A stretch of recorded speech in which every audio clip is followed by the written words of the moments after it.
Nah, it's good to be here, eh? Pretty excited, eh? Pretty nervous, to be honest. Eh? It's only Wednesday and I'm already kind of freaking out a little bit, but she'll be right. All good.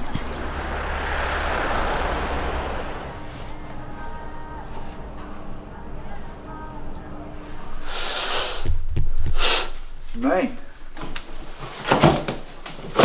So I've got the Trek Super Caliber. Fucking rolling. Pretty sick. The bike's fast, the rider's not. Apparently these are the lightest pedals you can get. 170 grams. Where's the forest? That's what I want to know. Is the forest that way? Sweet. I grew up in a pretty toxic environment, surrounded by a lot of negativity, drugs, alcohol, bad influences, people in destroying kind of my mana. I think I've roughly had the sentences of 15 years in prison, 5 rehabilitation centres at Salisbury Street, Vincentian Centre, which led me to riding a bike and changing my life around, you know, and finding new kind of hope, inspiration, goals, positive role models in my life, and then working on the inside to then enhance my outside life. I guess what will be my race highlight? I think being on the start line, to be honest, like having this event still going ahead and all the hard work and the pre-planning that was done to set up with the whole red status thing, to get on the start line of the event in New Zealand is pretty amazing at the moment.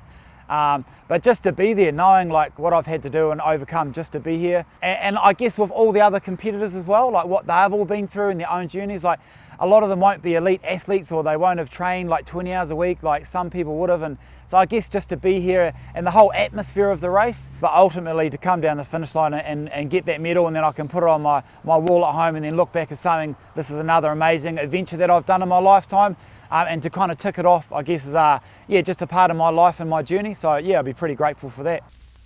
The wheels have fallen off a 100k cycle race planned for this weekend due to red light restrictions.